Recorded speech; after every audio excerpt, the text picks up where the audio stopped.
Welcome to Roleplay Cafe. It's Dale here. I thought I'd get on for a moment and expound upon some of the discussion that Ivan and myself and Jason had on Ivan's live stream, which Jason recorded it and put it up on the cafe.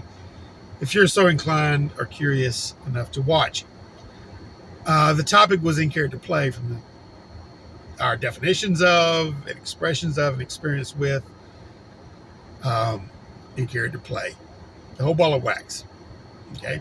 So there's one point in time when I bring up to Jason something he had told me years ago, something I believe had impacted him and subsequently impacted me later on after he told me.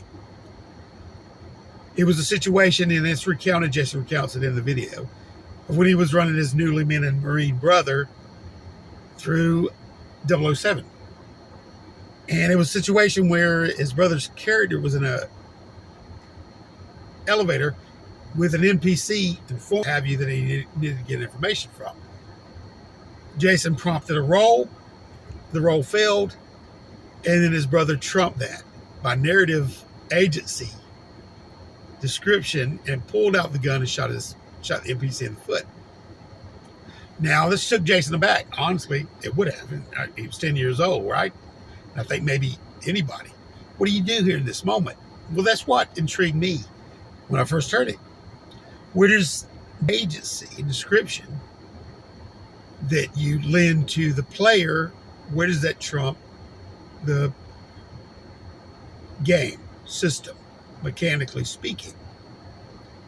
Should it, and to what degree, and what games optimize character agency over procedural mechanics?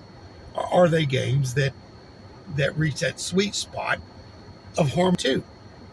I think at least that there are certain players that may find on that gradient games that speak to them and let them, to their desire, express their own character and their own agency more freely, as opposed to being more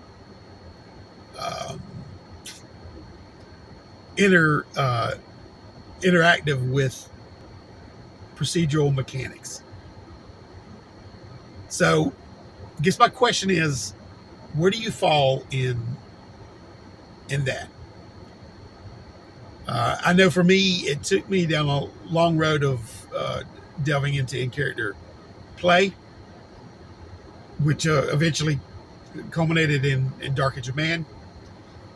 In that situation, in Dark Age of Man, it would have been a narrative. It would have been a role to find out.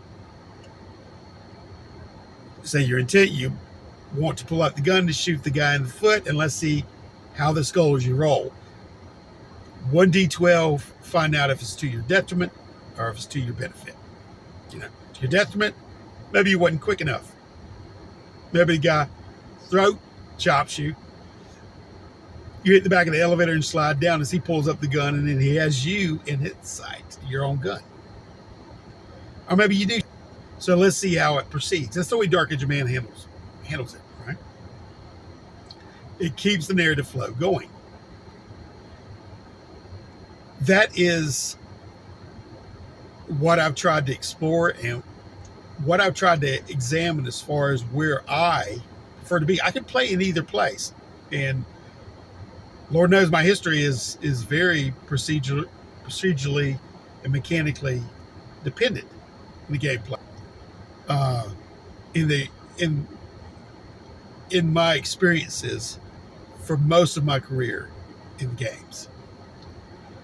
So where do you fall in that? On that gradient. Anyway, just some food for thought, and I'll leave you with that.